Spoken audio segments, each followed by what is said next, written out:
Começou a gravação já? De começar, vou apresentar ao senhor aqui a nossa palestra.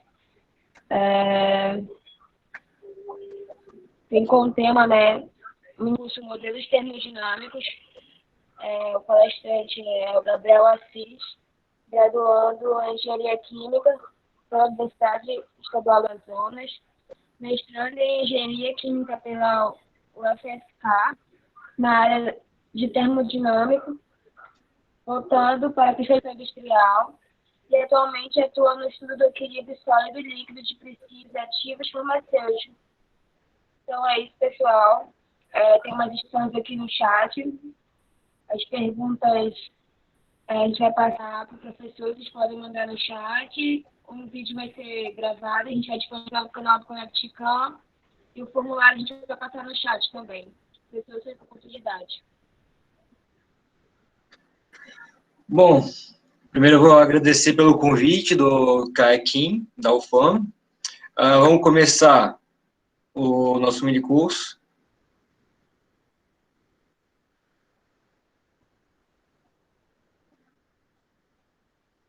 Todo mundo está vendo?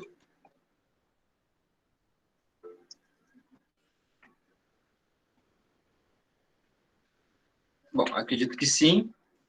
Então, já foi apresentado, eu trabalho com a parte de termodinâmica e cristalização industrial, então a gente vai ver aqui muito mais focado na parte de equilíbrio sólido-líquido, tá? Que aí é onde a gente começa a parte de cristalização.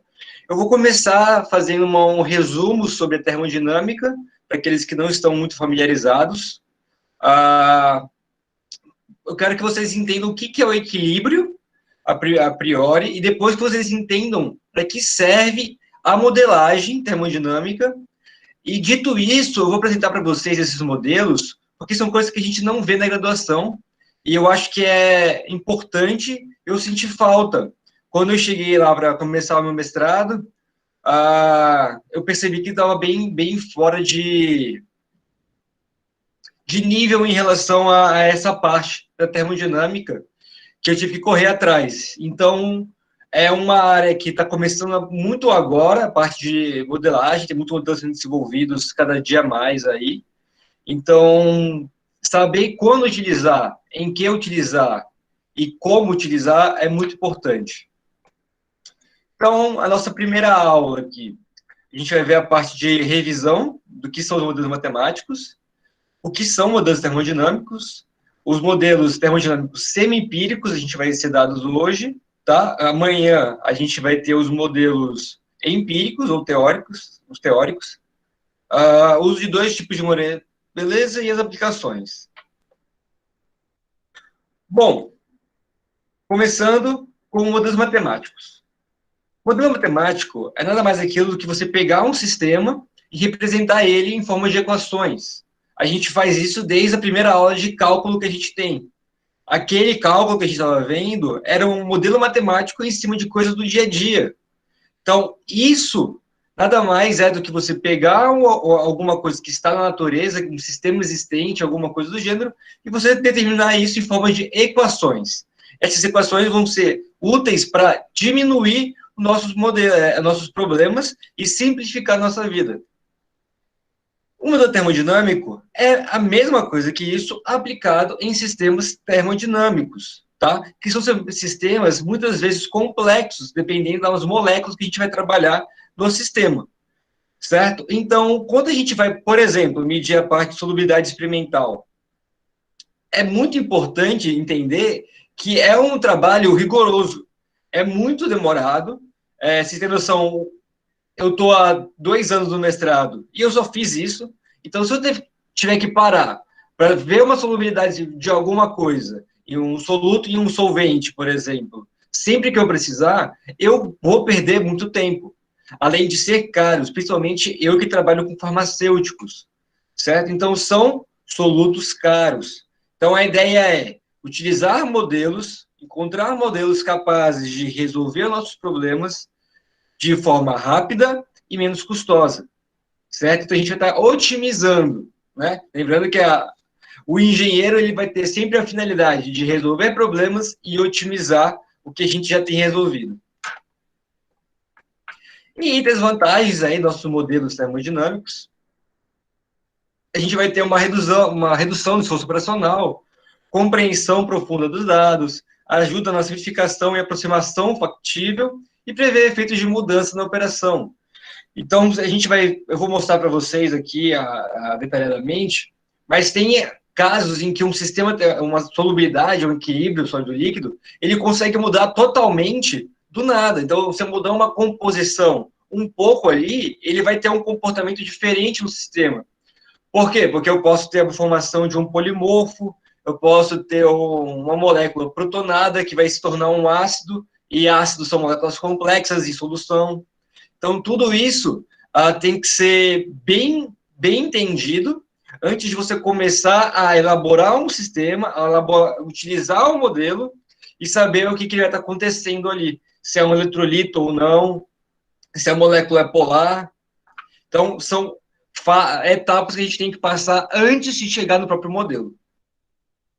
E a desvantagem é que a gente sempre vai ter erro, né? Nunca vai ser o mesmo valor que eu vou estar no laboratório calculando ali, tal, medindo bonitinho, e quando for lá eu vou fazer um cálculo matemático. Dificilmente eu vou ter aí exatamente os mesmos valores, tá? Então, essa é a desvantagem, e a gente sempre tem que procurar um modelo com menor quantidade de erro possível. Essa é, sem dúvida, a parte mais crucial. Por quê? Porque hoje em dia a gente tem inúmeros modelos termodinâmicos. Então, a gente tem que saber exatamente qual escolher e qual que vai dar a melhor resposta para o sistema que a gente está trabalhando. Bom, e entre os modelos a gente vai ter os modelos empíricos. O modelo empírico é justamente aquele modelo que eu vou pegar tudo que eu tenho de dado experimental e vou fazer uma regressão linear com aquilo. Então, eu vou jogar no Excel e vou falar, regride para mim isso daqui. Eu vou jogar no Origin e vou falar, regride para mim isso daqui. Ele vai te dar uma equação que vai representar aquilo. Qual que é o problema desse modelo? Ele só vai ser ajustável para dentro daqueles dados experimentais que eu tenho. Se eu vou trabalhar da temperatura de 20 a 40 graus Celsius e ele faz isso daqui, se eu continuar com aumentando a temperatura, ele provavelmente vai seguir na mesma ideia. Mas pode ser que o meu sistema tenha um decaimento. Então, eu vou ter um máximo global e aí eu não vou conseguir medir aquela taxa de diminuição que eu tenho. Certo? Então, esse é o problema do modelo empírico. Ele é um modelo muito preciso, certo? Mas ele só vai ser útil dentro da minha faixa de dados experimentais.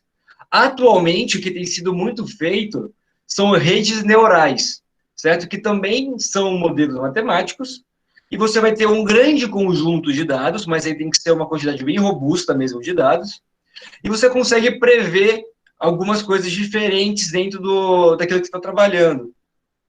Mas ainda assim, não é totalmente confiável se você não tem pontos dentro daquele sistema que você quer trabalhar. Semi-empíricos, eu vou estar trabalhando, então, tanto com princípios de conservação como dados experimentais. Então, eu vou ter ali parâmetros que vão estar correlacionando minhas duas moléculas, que eu vou estar trabalhando, meu soluto, meu solvente, etc., ou meu sistema de misturas. Só que eu também vou ter na minha equação dados de princípio de conservação. Então, eu vou ter a primeira lei da termodinâmica, eu vou ter a segunda lei, eu vou estar calculando um coeficiente de atividade, que já vem daqui a pouco. Então, tudo isso é legal, porque o semi-empírico, além de ele conseguir fazer previsões, ele também trabalha com dados experimentais, ou seja, vai deixar mais preciso essas previsões, certo? E a gente vai ter o teórico. No modelo teórico, a gente vai trabalhar tudo como fenômenos fenomenológicos. A gente vai usar princípios de conservação que a gente já tem da termodinâmica, dos princípios de balanço, etc. E eles são legais porque a gente para melhorar, a gente pode até utilizar dados experimentais, só que, teoricamente, eles são modelos que você não necessita de nenhum dado experimental. Então, se você quiser saber a solubilidade do ibuprofeno em isopropanol, você joga no modelo e ele vai te dar um resultado factível. Ou não, você vai ter que testar depois. Mas você não precisa de dados experimentais, certo? O que pode ser um problema se você não souber como aquele sistema se comporta. Você pode ter um falso positivo ali, com uma resposta que não é real o que você vai estar trabalhando. Então, é sempre bom a gente ter uma ideia de como o sistema funciona experimentalmente, para aí sim jogar lá no modelo o isopropanol e o ibuprofeno, que é um farmacêutico, tá? Para quem não sabe, e ver se naquele ponto que você conhece, ele vai te dar uma boa previsão. Se ele te dá uma boa previsão, aí você pode estender o modelo para outros pontos. E aí, do preciso para o mais preciso, mas também do mais fácil é o teórico e o mais complexo de você ter que ter os dados experimentais é o empírico. Mas vamos entender o que é um equilíbrio de fases, porque o nosso sistema ele vai ser basicamente no equilíbrio que a gente vai estar medindo a solubilidade de qualquer soluto. Então, opa, tá. Fase. Opa, não. Tá. Fase. É uma porção homogênea da matéria que compõe o sistema. Homogêneo. Propriedades uniformes ao longo da fase, ou seja, elas não se alteram. Durante a minha fase inteira, eu vou ter as mesmas propriedades. Beleza? Isso é muito importante a gente entender o que é fase, o que é homogeneidade. Isso é fase, isso é uma fase, todas as propriedades estão constantes, só que a gente tem que entender que o homogêneo não é contínuo. Por quê? Se eu tenho gotas de líquido caindo, ou seja, uma chuva, vai ficar mais fácil, ou uma coluna de destilação, gotas de líquido caindo em um gás ascendente. Eu tenho um sistema homogêneo ali. Ah, mas as gotas estão em partes separadas ali do meu tubo. Não importa. Por quê? Porque as fases líquidas têm que ter simplesmente as mesmas propriedades. Elas podem estar juntas ou separadas. Se as propriedades forem as mesmas, é um sistema homogêneo. Então, se elas coexistem sem fronteiras e não houver alteração de propriedades, então a gente tem um equilíbrio entre fases, como foi no caso daqui. A gente tem a mesma fase em equilíbrio, beleza? Resumo bem basicão, tá, gente? Só para a gente poder começar aí a parte dos modelos. E a solubilidade nada mais é do que o equilíbrio de fases entre dois ou mais componentes, dada pela condição de igualdade entre os potenciais químicos do soluto e do solvente. Porra, que merda é potencial químico? Gente, potencial químico, ele é a força motriz da solubilidade, do equilíbrio. Vamos colocar assim. Potencial químico é a força motriz do equilíbrio.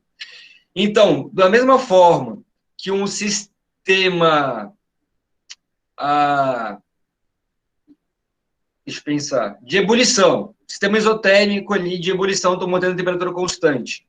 A força motriz daquele sistema é a minha temperatura, porque ela que vai me dizer se o sistema vai continuar em ebulição ou se ele vai parar ou ele vai continuar na fase líquida. Potencial químico é aquilo que eu ia falar, se o meu ponto ele vai estar perto do meu equilíbrio ou não. E como que eu sei disso? Quando o potencial químico da fase líquida e da fase sólida forem iguais. Quando os dois potenciais químicos são iguais, então eu tenho um equilíbrio de fases, e aí eu posso, a partir disso, aumentar minha concentração de soluto e forçar a uma cristalização ali, eu posso estar gerando sementes, né? Porque eu vou estar trabalhando ali com uma cristalização primária, mas a gente não vai estar vendo isso aqui. Só que o importante é que a solubilidade vai ser essa igualdade de potenciais químicos e é o potencial químico que vai falar se o sistema está ou não em equilíbrio. E a meta-estabilidade é quando eu tenho o meu sistema que ele está em um equilíbrio, só que existem equilíbrios mais estáveis para ele. Então, tem um equilíbrio ali com uma temperatura X, uma pressão Y, e uma concentração Z de solutos. Aquilo aí pode estar em equilíbrio. Mas eu posso ter um sistema mais estável do que aquele. Pode ser que aquele ali, em 2 horas, ele não esteja mais estável. Pode ser que aquele sistema, em um mês, não esteja mais estável. Certo? Então, existe mais de uma condição de equilíbrio e a gente pode ter também falsos positivos em relação a isso. Então, é importante dar essa atenção na parte dos dados experimentais. Saber se o sistema está de fato em equilíbrio ou se ele está ali numa zona de metastabilidade que não corresponde ao equilíbrio químico dele. Bom, eu falei para vocês que potencial químico é a força motriz, está certa essa afirmação. Só que para trabalhar melhor, a gente desenvolve o conceito de energia livre de Gibbs, certo? Então, a energia livre de Gibbs ela é associada ao potencial químico. E aí você elimina a ideia de potencial químico porque é muito difícil de trabalhar com ele, e você entende o que é energia livre de Gibbs, e aí você vai ter aquelas correlações termodinâmicas com entalpia, entropia e etc. Tá? Se alguém não souber do que eu estou falando, me pergunta que eu respondo, tá, gente? Mas aí você tira a ideia do potencial e vai para a energia livre de Gibbs. E a gente vai ter essa relação aí com a entalpia e com a entropia. Só que a força motriz é o que vai levar o sistema deslocado ao equilíbrio, beleza? E a gente tem que entender que esse deslocamento do equilíbrio não ocorre devido à concentração. Como assim? O oxigênio ele não é transferido do ar para a água até que eu fique com 0,21 gramas de oxigênio na água. Porque a gente tem 21% de oxigênio no ar atmosférico. Não é a concentração que vai fazer com que o seu sistema se desloque. O que vai fazer o sistema se deslocar é o potencial químico. E a gente viu ali que ele está relacionado com a temperatura e com a entropia. Então, se a entropia ou a temperatura alterar, o potencial, a energia de Gibbs altera, o potencial químico altera, e, consequentemente, o meu equilíbrio vai ser alterado. Beleza? Então, a gente tem aqui a definição de energia livre de Gibbs junto com o potencial químico, tá? Então, a gente está deixando aí a temperatura, a pressão e o número de mols estável, tá? Diferente de 1, mas é estável. E a gente vai entender que o potencial químico, ele é um conceito puramente abstrato, tá? Ele não é algo que a gente foi lá e desenvolveu alguma propriedade existente na natureza, tá? Ele foi simplesmente colocado como um parâmetro para corresponder a uma função. Então, eu já tinha a matemática em volta do meu sistema. Quando eu falei, eu vou chamar meu mi aqui, que é esse uzinho, eu vou chamar o meu mi aqui, porque ele vai corresponder a tudo que eu tenho aqui nessa minha equação, que eu não consigo descrever agora. E é para isso que ele foi criado. E aqui é só explicando o conceito do porquê tem esse T, o P e o número de mols ali. E beleza, aí a gente vai ter aqui condições de equilíbrio líquido-vapor, tá? Que aí a gente vai ter aí a igualdade dos dois potenciais químicos. Quando eu tenho essa igualdade, então quer dizer que o meu sistema está em equilíbrio, independente do sistema, tá, galera? Pode ser equilíbrio líquido-líquido, sólido-líquido ou líquido-vapor. Se eu tenho igualdade de potencial, eu tenho um equilíbrio. E aí eu posso fazer várias relações com ele, certo? Então aqui eu tenho uma relação de temperatura, eu tenho uma relação de pressão. Só que se a gente for analisar essas equações que eu mostrei para vocês agora, a gente vai ver que quando a pressão tende a zero, o volume tende ao infinito e o μ tende ao infinito. Para resolver isso, que é muito difícil, né? A gente vai definir a propriedade que também é abstrata de fugacidade. Gente, eu estou indo muito rápido para poder ver a parte dos modelos, tá? Mas podem me parar aí a hora que vocês quiserem, que eu volto e explico. Então, o que é a fugacidade? Gente, durante a minha graduação, eu vi fugacidade uma vez e eu não entendi porra nenhuma. E aí eu fui entender que a fugacidade ela realmente é abstrata. Então, ela simplesmente foi colocada ali para que eu não trabalhe com potencial químico no infinito, que ninguém merece. Então, a fugacidade vai ser o inverso do potencial químico, praticamente. Então, quando minha pressão tender a zero, a minha fugacidade também tende a zero. E aí fica muito mais fácil trabalhar desse jeito, beleza? Então, fugacidade é uma coisa que você trabalha o tempo inteiro se você estiver trabalhando com equilíbrio líquido-vapor, tá? E a partir da fugacidade, a gente vai definir o coeficiente de fugacidade, que é outra coisa diferente. E esse coeficiente de fugacidade é o que a gente vai começar a trabalhar para poder chegar no coeficiente de atividade, tá? Para o equilíbrio líquido-líquido e sólido-líquido, é muito mais comum utilizar o coeficiente de atividade, tá? Porque ele vai literalmente ver a atividade da tua solução. Então, se a tua solução não tende à idealidade, então o seu coeficiente de atividade vai ser diferente de um, certo? Então, ele é um coeficiente que vai ter a ideia de medir, a partir da zona de idealidade, ele vai ver o quão longe a sua solução está da zona ideal. Então, se eu tenho um coeficiente muito baixo, significa o quê? Que eu tenho uma solução não ideal, muito não ideal. Beleza? Qualquer coisa diferente de um é não ideal. Show?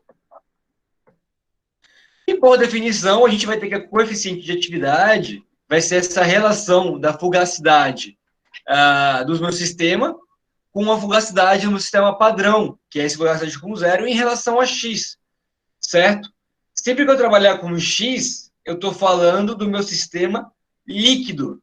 Quando eu trabalhar com y, eu estou falando do meu sistema gasoso, beleza? E aí a gente vai ter também a relação da coeficiente de atividade com a energia livre de Gibbs, certo? Como eu falei para vocês, potencial químico foi desenvolvido primeiro, veio energia livre de Gibbs, depois veio a fugacidade. Esses três estão sempre correlacionados. Se eu tenho um deles, eu consigo chegar em qualquer outro, tá? Qualquer outro. Nesse caso, o coeficiente de atividade ele vai estar relacionado à energia livre de Gibbs, só que esse Ezão aí, que está aí no slide, vai ser energia livre de Gibbs em excesso. O que é energia livre de Gibbs em excesso? Imagina o seguinte, eu tenho minha energia livre de Gibbs ideal, beleza? Num sistema ideal, bonitão e tal.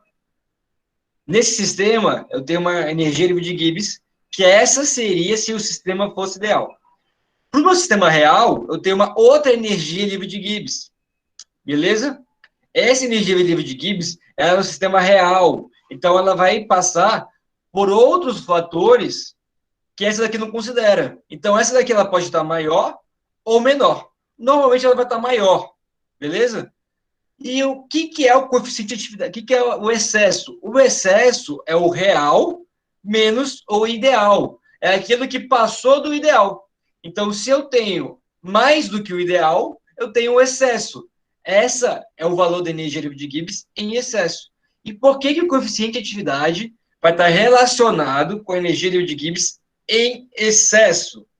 Eu acabei de falar, porque ele vai estar medindo a não idealidade do sistema.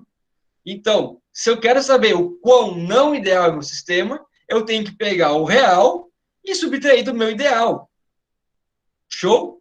E aí a gente tem a definição do que é o coeficiente de atividade. E por que é melhor trabalhar com ele do que trabalhar com a fugacidade para o líquido? Porque para o líquido, você vai trabalhar ali com um sistema de fluidos de cadeia rígida, enquanto no gás, não. Certo? É um termo meio complexo, vou trabalhar ele melhor amanhã, mas devido a isso, esse tipo de cadeia rígida em fluidos, certo? Que sofre uma perturbação, então o coeficiente de atividade ele vai conseguir prever melhor essa diferença da idealidade e conseguir prever melhor o seu ponto de solubilidade, além de ser mais fácil trabalhar ele para os modelos, certo? Então, os modelos termodinâmicos vão trabalhar com coeficiente de atividade, certo? Por quê? Porque eles são modelos para prever a não idealidade, para poder te dar o resultado real do seu sistema. E aqui a gente vai ter só uma outra equação, que a gente vai correlacionar aqui a fugacidade do líquido com a quantidade de a concentração no estado líquido, que é o Xi, com a coeficiente de atividade da fase líquida e a fugacidade padrão, né, ideal do nossa molécula. Certo? E a gente também vai poder correlacionar aqui, pela relação de igualdade, a energia de Gibbs em excesso, a gente vai desenvolver modelos para predizer a solubilidade. Então, como assim? Que modelos são esses? Os semi-empíricos, tá? Que a gente vai ter o regular solution, ou modelo de solução ideal. Ele é um modelo que vocês podem conhecer como equação de Van Hoff, beleza? E ele vai trabalhar com o básico do básico, mas ele vai estar ali correlacionando aquela primeira equação que a gente viu, do coeficiente de atividade, com a energia de Gibbs, e aí, a partir daquilo, ele vai relacionar com a entalpia, a entropia e a capacidade calorífica da nossa molécula. Por que essas propriedades? Porque elas são propriedades intensivas e eu consigo correlacionar, a partir delas, eu consigo calcular qualquer outra propriedade do meu sistema. Beleza? Eu não expliquei para vocês o que é propriedade intensiva e extensiva, para não perder muito tempo com isso, tá? Porque eu dei um outro mini curso já, e a gente perdeu muito tempo com essa parte de termodinâmica mesmo. Se vocês quiserem saber, vocês podem me perguntar durante o mini curso, não tem problema, ou vocês podem me perguntar depois, tá? No final de toda a aula, vai estar ali o meu e-mail, vai estar o meu Instagram bonitinho, vocês podem entrar em contato comigo. A gente vai ter o modelo de Wilson, ele é um modelo ali de 1965, 64, se não me engano, tem aí a data mais para frente. Ele é um modelo um pouco mais robusto do que o Regular Solution. Ele até hoje é utilizado em alguns casos, porque ele é um modelo simples de ser trabalhado. Então, eu consigo calcular ele no Excel, sem problema nenhum. Eu tenho ele modelado no Excel, inclusive. E eu não vou ter muitos parâmetros necessários. E aí, ele é um modelo muito bom para o estado líquido-vapor, tá? Mas eu posso utilizar ele para os outros equilíbrios. Em alguns casos, eu posso colocar algumas modificações na minha equação. O modelo de NRTL é dois líquidos. NRTL é Non-Random Two Líquidos. Então, seria dois líquidos não randômicos, alguma coisa do gênero. Que ele vai também fazer o mesmo papel, só que ele foi desenvolvido para a parte líquida. Então, ele veio logo depois do modelo de Wilson, que estava no começo mais focado ali para a parte líquido-vapor, e o NRTL veio para atender a parte líquido-líquido. Depois veio o NIQUAC, que é um modelo muito utilizado. As empresas hoje em dia utilizam o modelo de NIQUAC e o de NRTL também, só que vão usar mais o NRTL SAC, se eu não me engano, que aí é o de amanhã, dos modelos teóricos. E o NIQUAC, ela veio para falar, mano, eu consigo resolver tanto líquido-vapor quanto líquido-líquido, e se quiser me usar num sólido líquido, eu posso também. E aí ele conseguiu, a partir de uma abordagem diferente da que o Joe Wilson e o NRTL estavam utilizando, ele conseguiu estabelecer esse modelo. Só que ele ainda assim é um modelo que não vai utilizar muita parte da química. Por isso que ele chama UNIQUAC.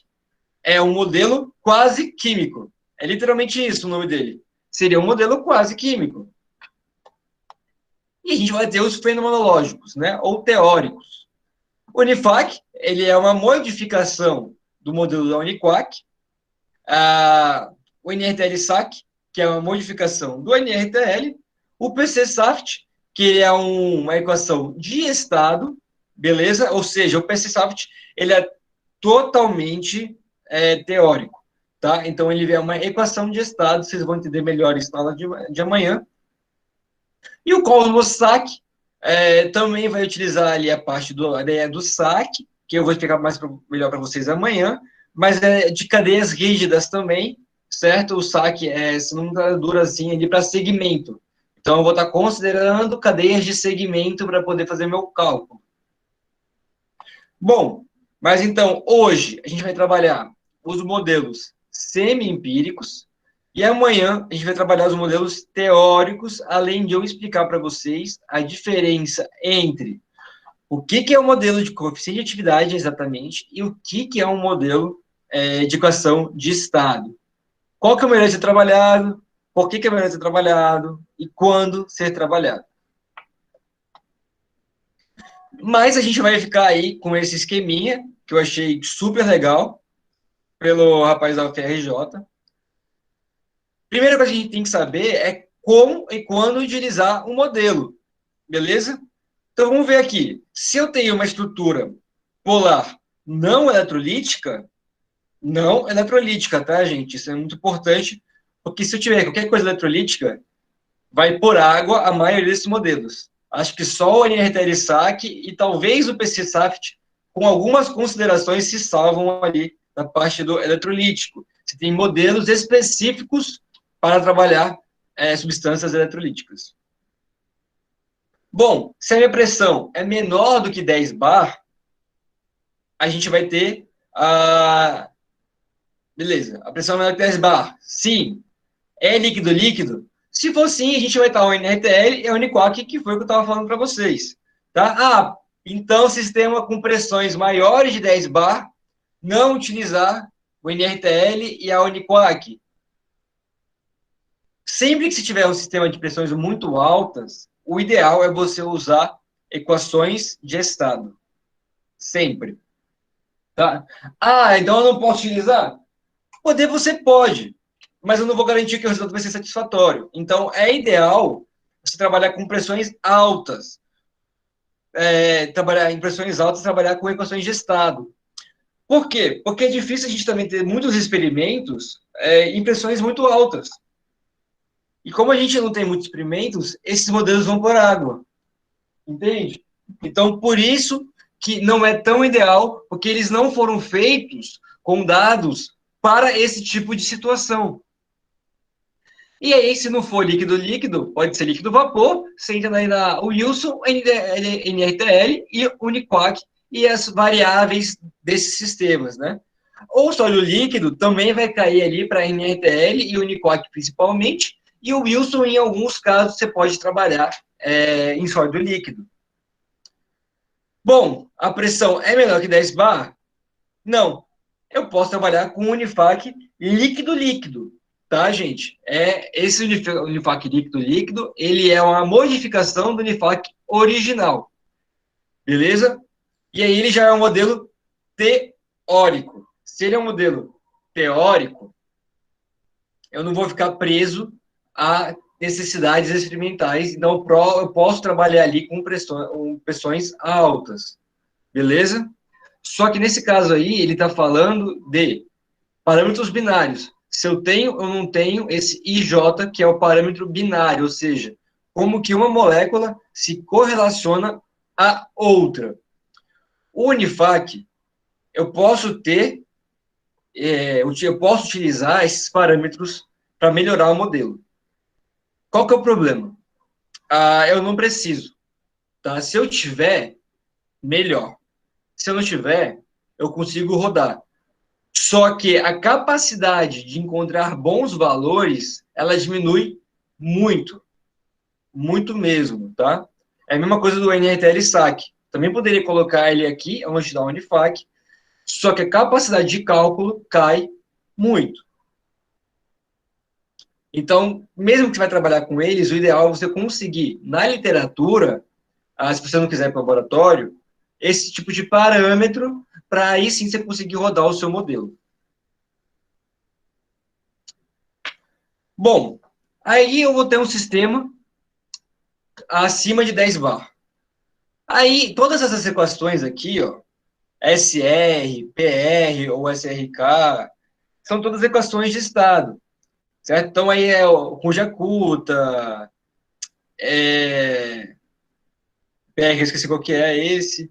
Tem o PS, RK, que vai ser o Roja Kulta com o Zoe.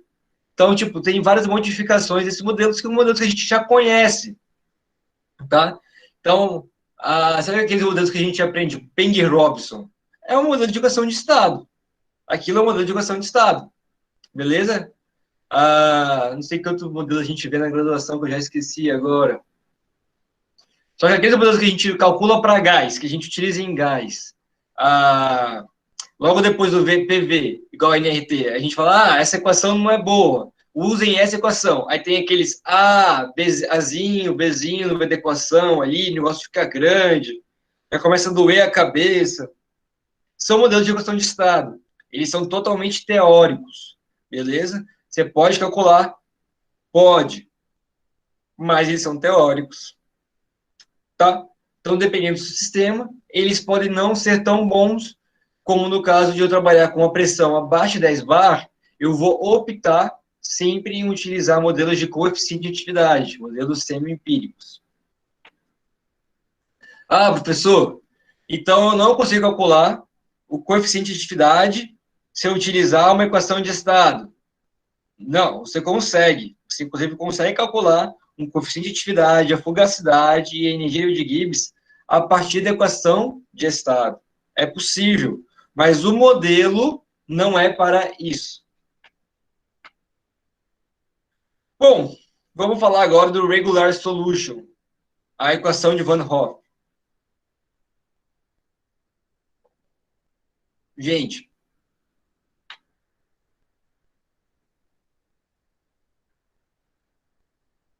aqui a gente vai ter eu risquei essa porra.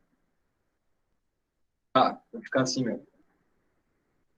Aqui a gente vai ter a solubilidade, é o valor do X, e o coeficiente de atividade relacionado com essa expressão maceta aqui, certo? Eu vou trabalhar com essa expressão sempre? Não, essa expressão genérica de Van Hoff, tá? Quando eu vou trabalhar com ela, eu vou utilizar conceitos para diminuir ela. Então, eu posso falar que é em baixas pressões, altas pressões, eu posso falar que a temperatura não me influencia tanto, eu posso falar que a capacidade calorífica não varia com a temperatura. Então, eu posso assumir algumas coisas para diminuir a minha equação. Vamos lá. Caso 1. Eu posso falar que o termo A tem mais relevância que o termo B e o termo C. E aí eu posso anular eles ficando desse jeito, certo? Se eu tenho essa equação e eu tiro o coeficiente de atividade, eu vou calcular a minha solubilidade ideal do meu sistema. Então, eu posso falar aí que o meu gama 2 é 1 e calcular a solubilidade ideal, beleza? Essa solubilidade, ela vai ser o que eu vou encontrar no experimento? Provavelmente não, não vai ser. Mas eu vou ter o valor da idealidade. Se eu souber o coeficiente de atividade, eu posso colocar no meu regular solution e calcular a solubilidade real do meu sistema. Beleza? Tá vendo como o coeficiente de atividade ele só vai alterar o valor de solubilidade? Então, se eu tenho um valor X, eu multiplico pelo gama, eu vou diminuir o valor dele, ou aumentar, e eu vou ter ali a minha solubilidade real. Então, eles são inversamente proporcionais. Beleza? Vamos lá. TR é nada mais do que a temperatura do meu sistema sobre a temperatura de fusão, que é tá aqui o TM. Cadê a setinha? Perdi a setinha. Caso 2. No caso 2, a gente vai assumir que vai ter uma relação linear entre o valor de X e o valor da temperatura. Nesse caso, eu vou deixar a minha variação de capacidade calorífica junto com a minha entropia de fusão. Porque quando eu fizer essa relação linear, acreditem em mim, isso aqui vai se aproximar. Beleza? E se aproximando, eu posso trabalhar com uma equação muito mais fácil, tá? Como que eu vou saber se eles trabalham de forma linear? Você vai ter que ter os dados experimentais, ou vai ter que ter os dados de outra pessoa, também experimentais, e ver se eles vão se comportar de uma maneira linear. O que é uma maneira linear? Quer dizer que é uma reta? Não, quer dizer que eu não tenho quebras dentro da minha curva. Se a curva ficar muito subindo e descendo, ela não é linear. Se ela é uma curva direta, eu não tenho problema. Eu posso falar que o meu sistema é linear e utilizar essa equação. Eu acho que coloquei aí o número errado, mas o caso 4 vai ser quando a gente integra capacidade calorífica, beleza? Só que, se a gente fosse fazer a integração da TCP, a gente tem que saber que ele varia com a temperatura, com a pressão, com a concentração, então ele varia muito. O que eu estou falando aí? Que o ΔCP, ele varia de forma linear, ou seja,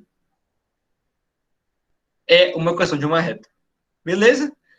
Se é uma equação de uma reta, eu posso substituir com ele dependendo só da temperatura, tá? Isso é importante, eu estou considerando que ele varia só com a temperatura.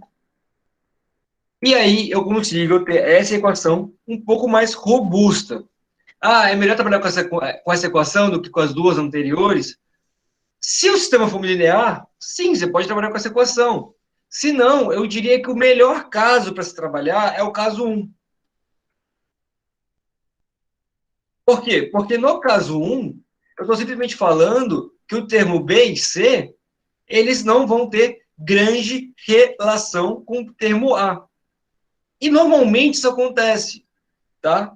Normalmente a variação do ΔCP com a temperatura não vai impactar tanto na minha equação.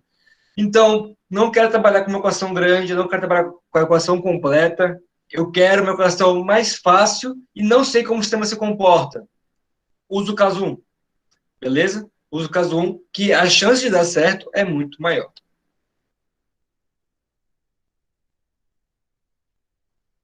O caso 3 está aqui. E a gente vai assumir que o ΔCP é constante, tá? E vai ser definido no ponto de fusão.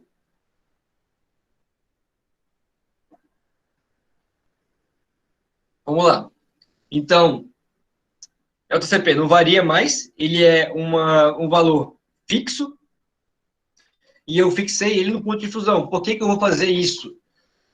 Eu estou no equilíbrio, beleza? Então, o melhor que eu posso fazer é trabalhar com ele no ponto de fusão, porque ele é o ponto mais variando ali, é o ponto mais extremo ali do bagulho. Então, é ideal que eu trabalhe com um ΔCP nesse ponto, porque o meu sistema ele vai ter uma condição de estar dentro, meus valores reais, estarem dentro daqueles conjuntos de dados muito maior, certo? Então, também é possível, também dá ótimos resultados, só que você tem que saber o valor do ΔCP no ponto de fusão. E aí você pode trabalhar com essa equação aqui, tá? E aí ele vai estar com a temperatura de fusão ali, é só o indicativo da equação.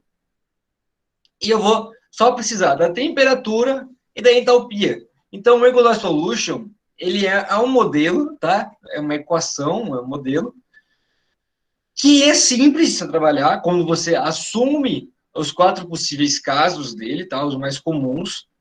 E a partir disso você consegue determinar a solubilidade ideal. Você não consegue calcular o coeficiente de atividade só pelos dados experimentais dele, infelizmente, tá? Mas o que eu faço? Eu uso o Regular Solution para minimizar a equação. Então, eu vou ter um modelo, por exemplo, de Uniquark, e tenho que calcular o coeficiente de atividade.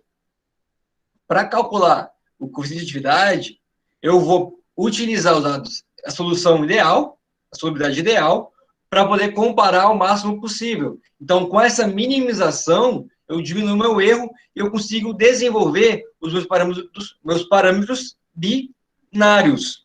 Beleza? E aqui a gente vai ter o coeficiente de atividade e a solubilidade ideal do sistema. Lembrando que só vai ser uma solubilidade ideal se o coeficiente de atividade for igual a 1. Tá bom? Isso é muito importante, a gente não pode esquecer disso jamais. Bom, eu vou mais devagar aqui, tá, galera? Eu tô correndo muito.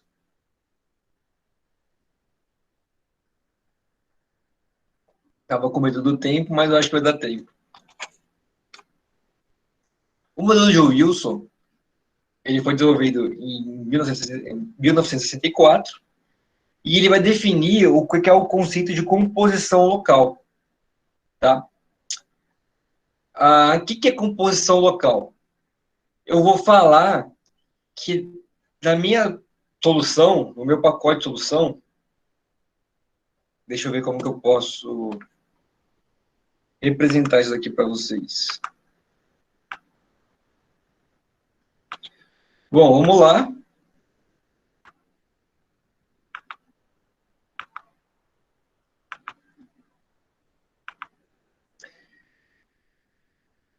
Uma coisa é eu falar que tudo isso daqui é homogêneo. Beleza? Outra coisa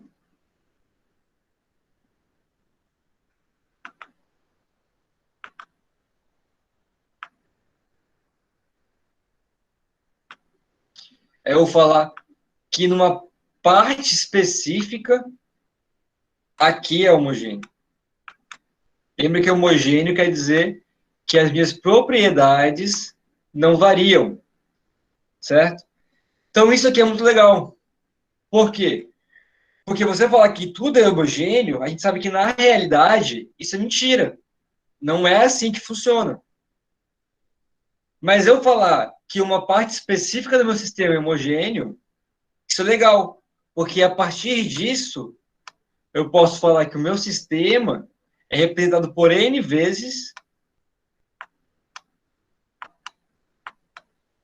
essa minha parte local.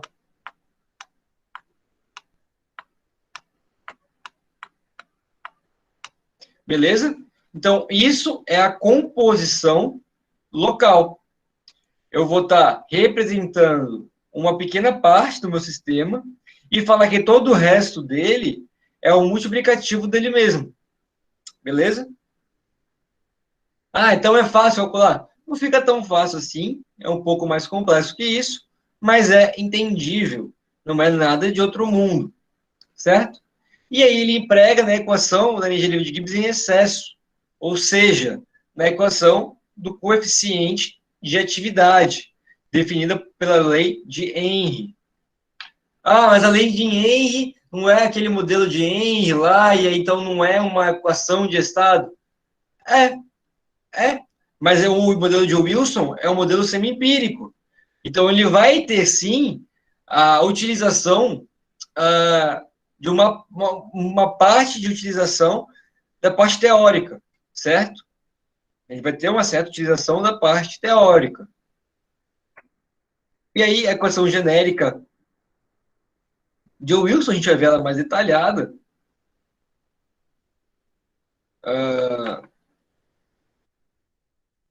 Mas vou deixar ela aqui a genérica, porque a gente vai ver a de dois componentes só, tá? A gente vai ver detalhadamente uma solução só de dois componentes, não de uma mistura ternária nem quaternária, tá? Vai ser uma mistura binária. Mas a equação genérica aqui, a gente vai ter a relação do coeficiente de atividade com esse delta maiúsculo aí do lado do x, ele é simplesmente um parâmetro binário, ou seja, como que as moléculas se correlacionam. Então, vamos voltar ao nosso caso lá do ibuprofeno e do isopropanol. Esse meu delta maiúscula, ele vai me falar como que vai ser a relação do meu ibuprofeno com o meu isopropanol. Como que funciona a interação dessas duas moléculas grandes, tá? Isso que vai ser a grande diferença para os modelos teóricos. Porque eu não consigo assumir nada em relação a moléculas grandes, certo? Porque elas são mais complexas. Então, eu preciso de dados experimentais, e a partir dos dados experimentais, eu consigo determinar esses parâmetros binários, e a partir dos parâmetros binários, eu consigo calcular os meus modelos. Os teóricos, que a gente vai ver amanhã, eles vão trabalhar de uma maneira diferente. Não vai ser mais a molécula e molécula que vai ter uma interação binária. Eu vou trabalhar com o segmento de cada molécula. Ou seja, eu vou ter meu ibuprofeno, eu tenho vários segmentos da minha molécula ali, eu vou separar, e aí, com outro segmento de cada molécula, que também vão ser separados, eu posso calcular a interação dos dois. Ou no caso da Unifac, eu vou dividir a minha molécula em grupos funcionais. E aí eu posso assumir coisa a partir disso. Por quê? Eu tenho uma quantidade muito menor de grupos funcionais e de segmentos do que eu tenho de moléculas grandes, certo? Então, por isso eu consigo não ter dados experimentais para calcular os meus modelos. No caso do modelo de Wilson, a gente vai ficar preso a esse delta maiúsculo, que ele é um parâmetro binário. Ele é um parâmetro de interação de duas moléculas, que eu tenho que determinar ele experimentalmente. Tá, mas quando que eu vou aplicar ele? Bom, o Wilson, ele é um modelo muito simples. Só que eu posso aplicar ele em qualquer sistema. Por quê?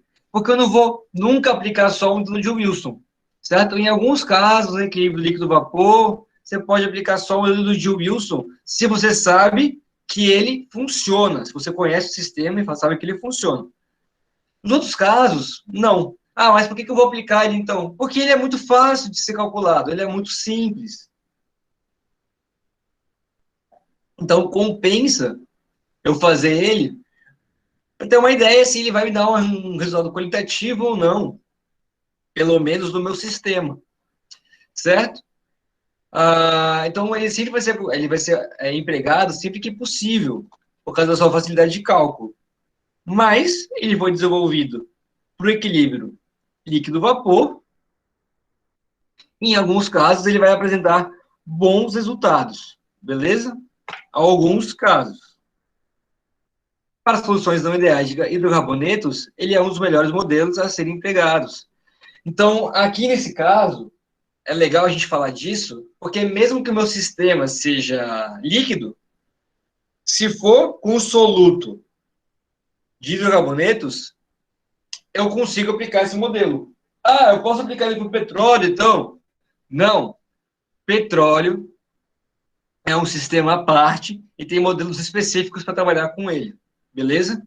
Então, se você for trabalhar com solubilidade de petróleo, por exemplo, você vai ter que encontrar um modelo específico para o petróleo, beleza? Mas soluções não ideais de hidrocarbonetos podem ser calculadas pelo modelo de Wilson, tá bom? E aqui a gente vai ter o modelo de Wilson, uma mistura, onde o delta maiúsculo, ele é aqui nosso parâmetro, só que aí essa relação é quando o nosso parâmetro varia com a temperatura. E aí eu vou definir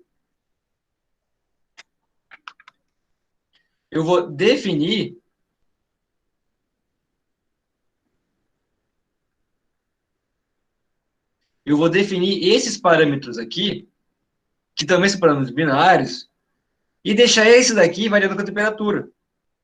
Por quê? Eu posso determinar esses parâmetros para várias temperaturas, e aí eu vou ter um parâmetro específico para uma temperatura específica. Ou eu posso ter um conjunto de dados de solubilidade para várias temperaturas diferentes, e a partir disso, eu determino um parâmetro. Beleza? Ah, mas aí quando mudar a temperatura não vai ficar ruim?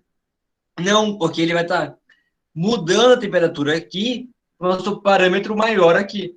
Então, esse parâmetro que vai para a equação. Esse parâmetro aqui é o parâmetro binário interativo. Certo? Então, eu posso obter de provas experimentais e depois eu obtenho esse valor de delta maiúsculo aqui. Sempre que for II, quer dizer que é a interação da minha molécula I com a minha molécula I. Ou seja, em uma interação do meu isopropanol com o meu isopropanol. Essa interação a gente considera sempre como zero, tá? Mesmo que não seja, a gente considera como zero porque ela é praticamente zero, em alguns casos ela realmente é, então a gente não vai perder dor de cabeça.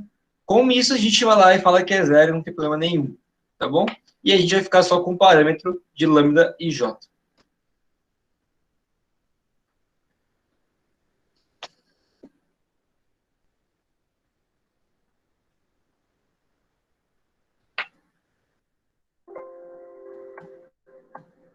Bom, eu vou mostrar para vocês aqui.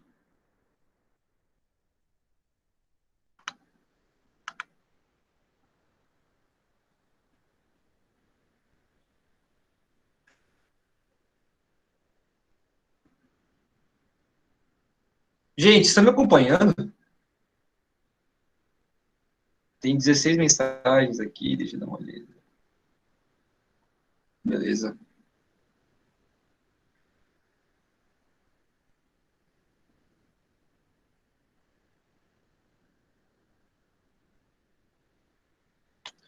Ó, deixa eu botar o modelo de Wilson aqui para a gente ver.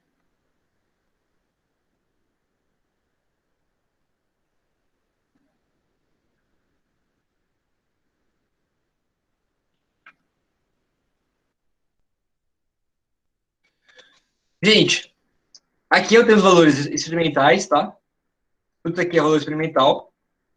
A temperatura está variando, beleza? E aqui é uma mistura ternária. Eu tenho água, propilenoglicol e nicotinamida, que também é um farmacêutico. Com isso, e com as equações de... Isso aqui é o Unicoque. Com isso, e com a equação de Wilson, eu consigo determinar esses parâmetros aqui, ó. Beleza? Como? Eu minimizo a equação por aqui. Então, vê que eu tenho várias temperaturas, só que eu tenho só um parâmetro lambda minúsculo. Com esses parâmetros lambda minúsculo, que eu consigo vir aqui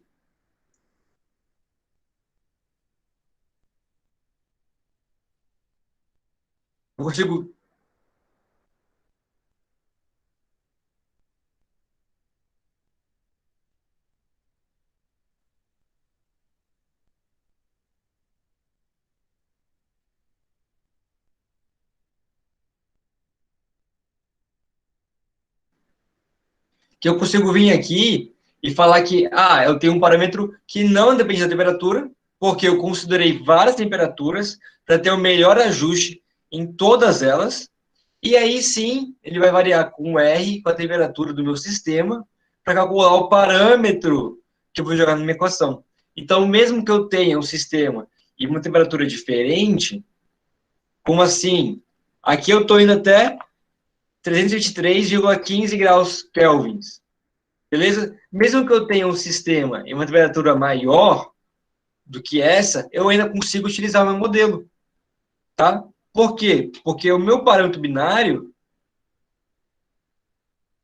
não se altera. Beleza? Esse parâmetro aqui, ele é o mesmo. Enquanto esse daqui que é alterado. Beleza?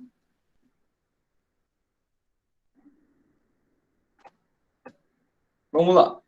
Então, entendemos agora o que é o parâmetro binário, como que ele funciona, como que a gente calcula ele. Eu mostrei ali uma forma de calcular através da minimização, tá, dos parâmetros, que é um dos métodos possíveis de abordagem para determinar esses parâmetros, que eu prefiro utilizar. Você pode determinar eles com uma regressão linear dos componentes puros. Então, você tem ali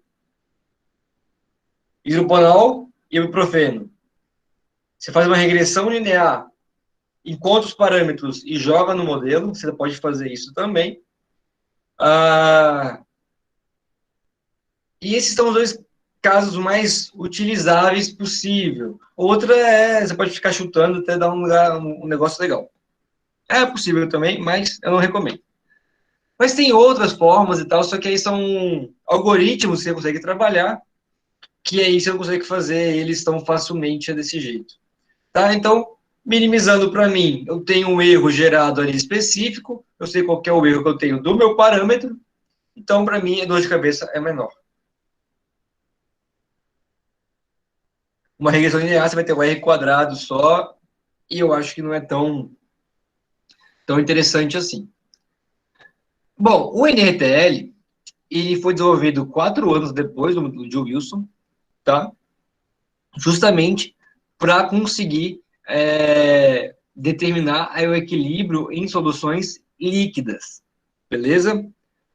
Pô, professor, só posso usar ele na parte líquida? Já falei que não, você pode usar ele para uma porrada de lugares, tá? Você pode utilizar, não tem dor de cabeça nenhuma em relação a isso.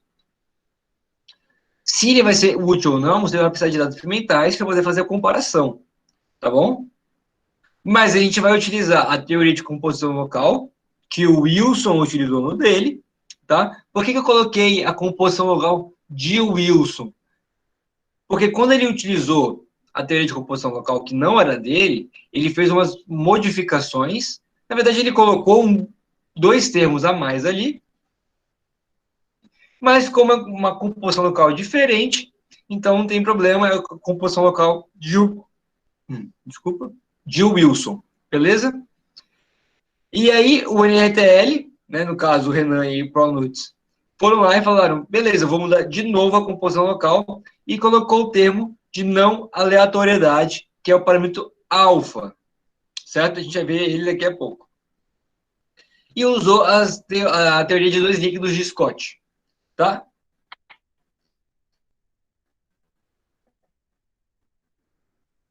O que é a teoria de dois líquidos de Scott? É a energia livre de Gibbs, tá? Em excesso. Por que está minúsculo? É aquele negócio que eu falei para vocês sobre intensivo e extensivo, tá? Um depende da massa, o outro não depende da massa. Nesse caso, o Gzinho minúsculo não depende da massa. Não vou perder tempo explicando muito isso. Se vocês quiserem saber, é só perguntar, tá? Então, aqui eu tenho a energia livre de Gibbs em excesso, que vai ser uma relação, certo?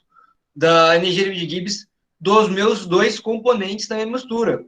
Ou seja, se eu tenho ali meu componente ispropanol e ibuprofeno, os dois juntos, eu vou considerar X1, X2, a energia livre de Gibbs real no meu sistema, ibuprofeno e ispropanol, da minha substância pura de isopropanol, X2, X1, G, ibuprofeno, isopropanol, o G do ibuprofeno, ibuprofeno. Ou seja, a substância pura. Então, é uma relação de energia livre de Gibbs, como ela vai funcionar.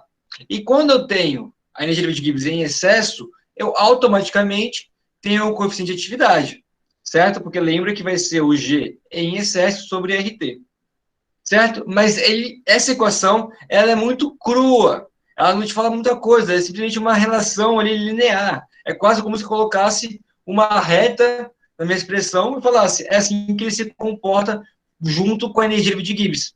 Então, eu precisaria ter a energia livre de Gibbs de todos os meus componentes, beleza? Tanto na mistura, quanto fora dela. E isso não era tão factível assim. Até hoje não é. Não é legal você ter que ter tantos dados assim. Por isso que os sistemas empíricos, mesmo sendo bons modelos, eles são pouco utilizados, tá? Eles são muito utilizados quando você tem os dados. Uma empresa que já tem dados suficiente para trabalhar e tal. Quando você quer, por exemplo, mudar um componente, um solvente na indústria, eu quero mudar porque está muito caro, eu quero mais barato.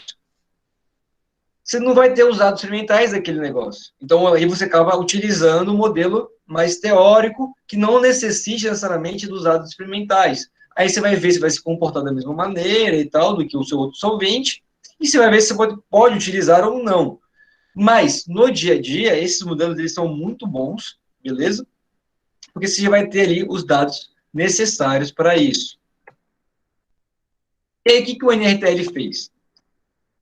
Ele é um modelo mais complexo do que o Wilson, e ele vai utilizar três parâmetros. os dois parâmetros que já existiam no modelo de Wilson, e só fez mudar a letrazinha lá, e colocou o alfa, que é o parâmetro de não idealidade. Beleza? Ele foi desenvolvido para suprir a necessidade do líquido líquido, que o Wilson não descrevia com tanta eficiência. E ele pode ser utilizado no equilíbrio líquido-vapor e, em alguns casos, para o sólido líquido. Adianto para vocês, eu trabalho com sólido líquido. O NRTL foi o melhor modelo que eu utilizei em relação ao Wilson, Uniquac e NRTL. O NRTL foi o melhor, certo? Eu tinha poucos, só que eu determinei os parâmetros com poucos dados experimentais. Por quê? Eu tinha poucos dados? Não, eu tinha muitos dados. Mas eu quis ver qual era o melhor modelo semi-empírico com a menor quantidade de dados experimentais. E eu encontrei que, no meu caso, foi o modelo de NRTL para o equilíbrio sólido-líquido. Então, você está com um problema, o equilíbrio sólido-líquido ou líquido-líquido, se não tem muitos dados experimentais, eu indicaria o NRTL em relação ao Uniquac e ao modelo de Wilson. Ele é muito usado em sistemas parcialmente miscíveis e sistemas com alta não idealidade. Então, ele tem essa capacidade de prever a não idealidade muito alta, beleza? E sistemas parcialmente miscíveis é quando eu não consigo dissolver completamente ou acaba tendo uma concentração em que não há mais a solubilidade do meu sistema. Nesse caso, o Joe Wilson não pode ser utilizado nunca, tá? Eu nunca posso utilizar o modelo de Wilson em sistemas parcialmente miscíveis. Ele tem que ser completamente miscíveis, por isso que ele é ideal para gases, beleza? Só que, eu acabei de falar que eu usei ele no equilíbrio sólido líquido, então, obviamente, ele é parcialmente miscível, o meu sistema. Sim, mas ele não quebra a minha faixa de solubilidade. Como assim? Eu não começo sendo solúvel em uma concentração de 10%, depois 15%, depois 20% de ibuprofeno em isopropanol. Aí, em 25% que eu vou colocar ali ibuprofeno, não é mais solúvel, e depois de 50% ele é de novo. Isso não acontece, certo? Então, dentro da minha faixa de solubilidade, eu posso trabalhar, certo? Eu posso utilizar o modelo de Wilson. Eu não posso utilizar se ele tem falhas ali dentro da minha curva, beleza? Já o NTL eu posso utilizar ele independente do caso, o que deixa ele um modelo ainda melhor e essa capacidade de prever a alta não idealidade do meu sistema. Bom, aqui a gente tem a nossa equação do modelo de NRTL, beleza? Como eu falei, ela é mais complexa do que o modelo de Wilson, tá? Só que quando você for colocar ela no papel, ela não é tão difícil assim, tá, gente? Ela é bem tranquila, sem dor de cabeça. Você vai trabalhar aí em um modelo binário ou ternário, é só resolver esses somatórios. Você vai ter uma equação de 2, 3 linhas no máximo, e está resolvido. Aí é só substituir os valores, os parâmetros, tá? Então, esse J, o K e o I, é para a gente entender que a gente está vendo aí uma mistura multicomponente. Ou seja, esse é um modelo arbitrário. Essa é a equação dele arbitrária. Tá? Eu não estou falando que tem não estou falando que é binário, nem ternário, nem quaternário. Estou falando aí que ele pode colocar quantas moléculas você quiser. Beleza? Vamos lá. Então eu sei que o meu sistema é binário. Ótimo. Então eu sei que o meu I é o meu soluto. Beleza? Por quê? Porque eu quero saber o coeficiente de atividade do meu soluto. Eu sei que o meu J vai ser o meu solvente. Show de bola, sem dor de cabeça. É ternário. O I continua sendo soluto. E aqui eu vou variar a posição do J. Então, quando o J for 1, vai ser o meu primeiro solvente. Quando o J for 2, vai ser o meu segundo solvente. Mesma coisa para o K. Quando o K for 1, primeiro solvente. Quando o K for 2, segundo solvente. E a mesma coisa quando você entrar para cá. É chato? É chato, mas, pô, você perde ali 20 minutos, meia hora no papel para poder abrir a equação, resolveu a sua vida, beleza? Não tem dor de cabeça em relação a isso. Se tiverem dificuldade de abrir essa equação, se alguém falar, eu vou abrir aqui para o sistema ternário, vou fazer mais legal, vou botar um quaternário, e quiser ver se está certo, pode me mandar que eu dou uma analisada, vejo a equação de vocês, não tem problema com isso, beleza? É até legal que vocês façam, porque essa proximidade com os modelos, que a gente normalmente não vê na graduação, é legal você ter essa noção de que se a empresa que você estiver trabalhando trabalhar com isso, precisar que você analise alguma coisa do gênero, você já vai ter uma noção de como utilizar, tá? Que é o intuito do mini curso. E aqui a gente vai ter o nosso G e J. Esse G aqui, ele é um parâmetro, tá? Só que ele é um parâmetro que vai só correlacionar a nossa não idealidade, o nosso parâmetro de não idealidade, com o tal. E o tal, ele é como se fosse o nosso delta, do modelo de Joule-Wilson. Então, o tal, ele é aquele parâmetro, beleza? Parâmetro binário, só que ele é o parâmetro binário que não depende, que depende da temperatura. Beleza? Então, eu vou ter vários tals para várias temperaturas diferentes. Enquanto o meu delta Gzinho aqui, ó, não é Gibbs isso daqui, tá? Isso aqui é um parâmetro binário, não é Gibbs, é um parâmetro binário.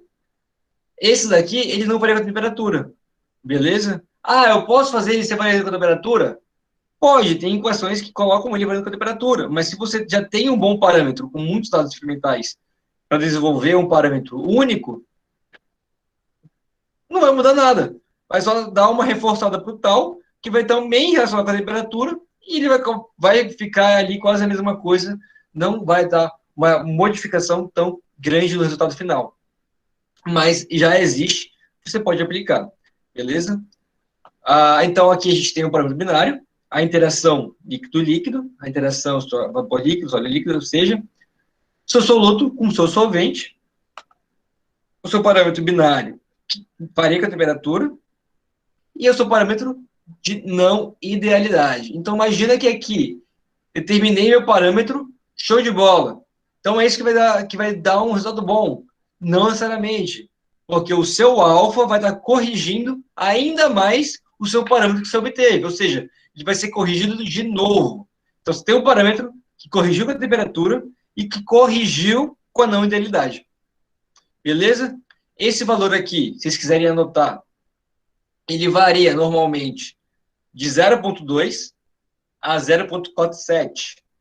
Normalmente, a gente utiliza 0,3. Tá?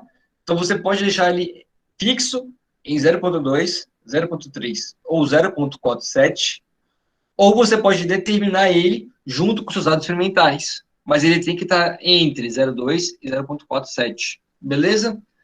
Normalmente, 0,2 você pode colocar para moléculas muito grandes, tá? Aí você coloca o 0,2, normalmente são mais complexas. Então, aqui está o parâmetro de não aleatoriedade, aqui está o parâmetro de interação, né, que não varia com a temperatura. E é isso. Eu não abri a equação para vocês aqui. Se vocês quiserem que eu abra, eu acho que vai dar tempo. Eu corri bastante no começo, eu posso abrir, não tenho problema com isso. É bem de boas. Vamos falar um pouco de Uniquark agora. Gente, vamos lá. Antes eu vou perguntar. Todo mundo entendeu o modelo de Wilson?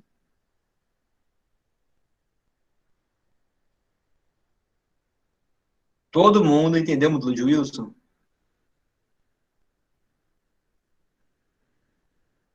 Beleza. Todo mundo entendeu o modelo de NRTL?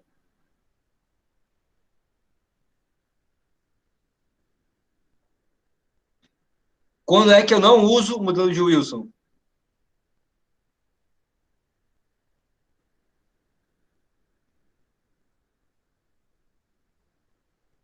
Agora eu peguei vocês. Quando é que eu não uso o modelo de Wilson? Líquido, líquido, beleza, pode utilizar, mas o ideal é não utilizar, beleza. Vai ter um caso que eu falei que você nunca vai utilizar.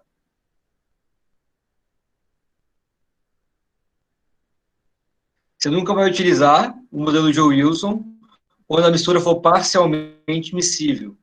Beleza? Era isso que eu queria. Você nunca vai utilizar quando ela for parcialmente miscível.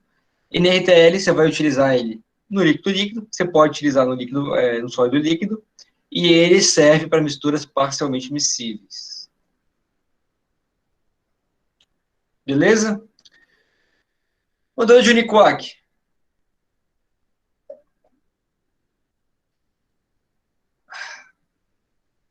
A equação de Uniquark que eu falei para vocês, é a equação universal quase químico.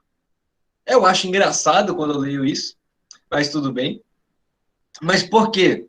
Porque ela vai utilizar mecânica molecular para poder determinar a equação principal dela e vai utilizar a teoria de composição local de Wilson, certo? Para que ela vai utilizar a teoria de composição local? Só para expandir a ideia da mecânica molecular que eles estabeleceram, certo? Mas por que quase químico, então?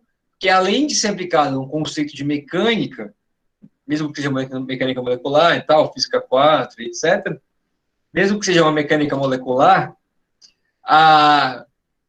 ela não tem muita fundamentação teórica. Nenhum desses modelos de coeficiente de atividade tem fundamentações muito teóricas, certo? Então, elas são equações que vieram de um acúmulo de dados experimentais muito grandes, e a partir disso, foram desenvolvidas equações, beleza? Através da mecânica molecular, da composição local, beleza? Junto com a lei de Henry, que é o modelo de Wilson. O outro, a partir da composição local, junto com os dois líquidos de Scott, que é o NRTL, e esse, da Uniquark, que é a mecânica molecular, junto com a composição local de Wilson. Beleza? Então, são equações com pouca base teórica e muita base de dados, tá? É eficiente? É eficiente, a gente usa até hoje, beleza? Mas é um modelo quase químico, que eu acho engraçado. Vem da expansão na equação de Guggenheim e é dividida em duas partes, a combinatória e a residual. Essa equação de Guggenheim é um derivado da mecânica molecular, que ele determinou e tal. Não é uma equação hoje em dia muito aplicável, ou acho que eu não vi. Acho que eu nunca vi a equação dada em sala de aula, na realidade. Eu vi nos artigos só, para explicar o Uniquark. Então, hoje em dia, eu não vejo mais a equação sendo aplicada, que nem a de dois líquidos de Scott. Mas, aqui a Uniquark vai ser separada em duas partes, a combinatória e a residual, beleza? É por isso que muita gente fala que a Uniquark é um modelo melhor, beleza? Só que, de fato, a equação é melhor se você tem mais dados experimentais. Se você está trabalhando com poucos dados experimentais, eu iria para o NRTL, porque se você não sabe se a substância é protonada ou um pouco eletrolítica, ela vai te ajudar. A NRTL vai te ajudar. O Uniquark não vai conseguir prever tão bem assim. Se você sabe que é uma substância, ela é polar, não é protonada, não é eletrolítica, a pressão está na faixa certa, a Uniquark vai ser o melhor modelo para você trabalhar. E esse tipo de coisa a gente sabe quando está na indústria. Então, se está tudo bonitinho para você trabalhar ali, usa o Uniquark que não tem erro, beleza? Aplicações.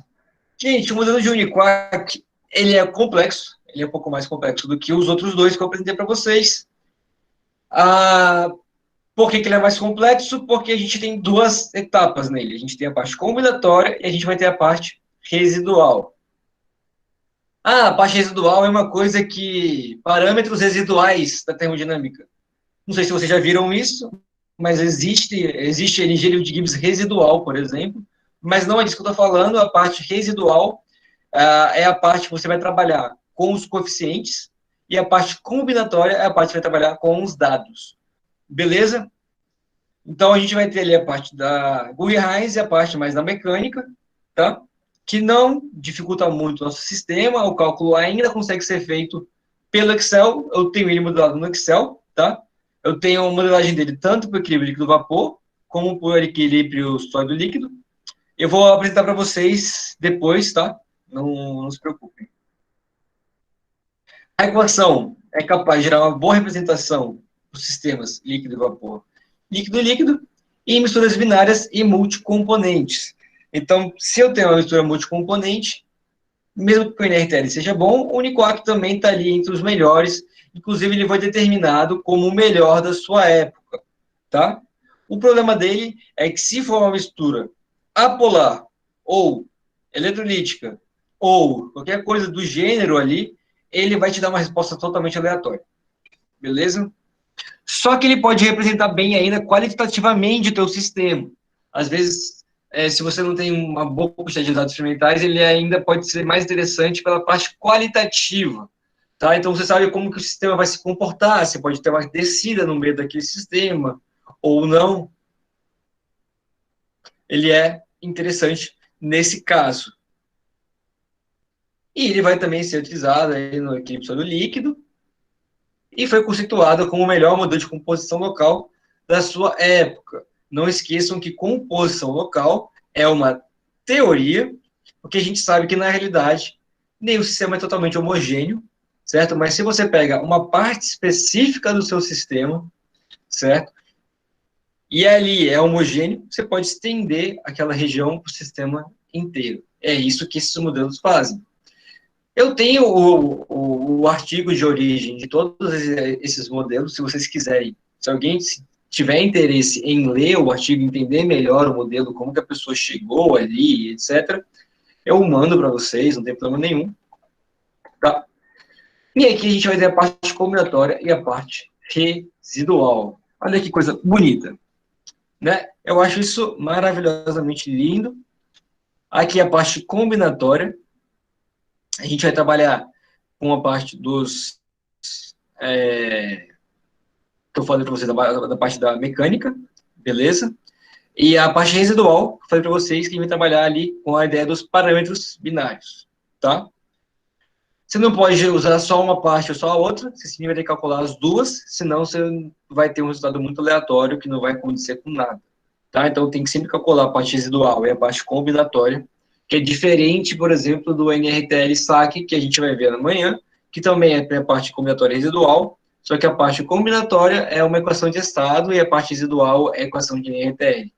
Então, tipo, ali você consegue, só que você vai estar calculando outro modelo, você vai estar calculando os dois juntos, né? Nesse caso, não, Unicoac, ela é duas equações de coeficiente de atividade e o coeficiente de atividade geral é a somatória dos dois coeficientes que você vai calcular ali. Beleza? Bom, falando primeiro da parte residual. O θ, ele é um parâmetro, tá, do próprio modelo de Unicoac. Beleza? Ele vai estar correlacionado com o tamanho da molécula. Certo? Por isso que eu falei que tem essa ideia de mecânica molecular, porque eu vou estar levando muito em consideração diâmetro da molécula, raio da molécula, etc. E o Q, ele é literalmente isso, ele é o tamanho da molécula, tá? Tem database, banco de dados, que você consegue ver o que para várias moléculas já hoje em dia, então a maioria você consegue encontrar esses parâmetros, não é tão difícil de você encontrar. Para quem conhece a NIST, tá? É um banco de dados muito famoso e tem muita coisa lá dentro, então você consegue encontrar esses parâmetros sem muita dor de cabeça, tá? Então, o θ, ele vai variar com a solubilidade que você tem, o que você quer, com o tamanho da molécula, beleza? O tal, ele é que nem do NRTL, então ele vai ser o parâmetro binário, que varia com a temperatura, enquanto o A e J, ele é o parâmetro binário, que não varia com a temperatura, tá? Tem modelos também de Unicoac que tem esse A e J variando com a temperatura ali e tal, e depois você joga no tal, que também varia com a temperatura, mas é só procurar na literatura, vocês encontram, não vai mudar nada, é só uma equação a mais que vai ter que resolver como dependência da temperatura. Nada muito difícil. Não botei aqui porque o mini curso é para que vocês entendam quais são os modelos que existem, os mais utilizados, né, pelo menos, para quem utilizar e como utilizar. Então, aqui é uma equação a mais, a menos, vocês conseguem encontrar isso no Google, então não tem dificuldade nenhuma. Então, a gente tem aqui o nosso parâmetro experimental, Beleza? Esse parâmetro experimental vai ser determinado da mesma forma que a gente determinou os outros parâmetros. Então, a gente tem aqui também, ó, como eu tenho aqui já bonitinho, aqui eu posso variar, eu posso encontrar um AIJ padrão, e aí fazer esse AIJ com um AIJ variando com a temperatura. Beleza? E aí eu vou ter o meu AIJ específico, da temperatura específica, e aí eu jogo para cá. Mas o AIJ padrão, a temperatura padrão, é simples, eu vou ter vários lados de solubilidade e uma temperatura específica. Ou seja, eu posso determinar tudo a 20 ou 25 graus Celsius. Beleza? E aí eu vou ter meu AIJ padrão. E aí eu vou ter o meu AIJ, que varia com a temperatura. No caso, seria o que eu calculei ali. Beleza? Que eu calculo. Eu pego aqui um AIJ só para todas as temperaturas que eu tenho. Beleza? Eu tenho várias temperaturas. Eu consigo calcular esse meu AIJ, esse parâmetro binário, para várias temperaturas. Então, eu teria ele padrão, eu teria ele para uma temperatura específica, temperatura específica, padrão, teria ele para várias temperaturas, e aí eu teria a minha temperatura atual menos a padrão. E aí eu teria o meu AIJ variando também no meu sistema. Isso só vai me dar um pouco mais de credibilidade, tá? Eu posso ter aí valores melhores para trabalhar. Precisa? Não precisa, depende do seu sistema. Se você tem bons resultados sem isso, se o seu parâmetro varia muito com a mudança de temperatura. Como você pode saber isso? Às vezes a capacidade calorífica, quando ela não varia muito, você pode considerar que esse parâmetro também não varia muito. E aí você pode considerar só essa parte aqui que a gente estava falando, que ele não varia na temperatura, etc. São suposições que a gente faz para fazer suposição. Vai te dar dados errados, tá? Se você, dependendo do que você está trabalhando, você pode fazer. E aí, mesma coisa, a gente tem aqui solubilidade experimental, beleza? Em água e problema de glicol. E eu tenho a coeficiente de atividade. Ah, professor, mas por que você não calcula, você não faz isso com o valor de x? Você pode calcular o valor de x aqui a partir de Uniquark, sem ter que usar a equação lá a regular solution que eu apresentei para vocês. Porque eu calculei o coeficiente de solubilidade ideal a partir do regular solution. E aí eu consigo minimizar. Tá? Isso aqui é em inglês, os que falam em um livro deles sobre parametrização. Ele fala que é possível e é o ideal de se fazer. Então é por isso que eu faço, mas eu poderia calcular um x arbitrário a partir do meu coeficiente do Uniquark e determinar os parâmetros a partir disso. Mas aqui eu minimizo tudo e aqui eu calculo eles. Então aqui a gente tem todos os passos do cálculo, tá? Se quiser isso aqui, gente, é disponível, tá? Sem dor de cabeça. Mas beleza, a gente já entendeu aqui o cálculo do parâmetro é sempre o mesmo, não muda o cálculo do parâmetro binário, sempre vai ser o mesmo.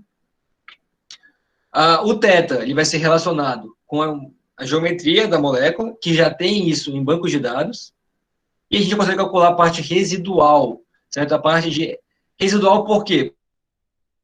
Porque é o que falta que a combinatória não te garante. Então, a residual vai garantir que vai ser considerado as interações moleculares.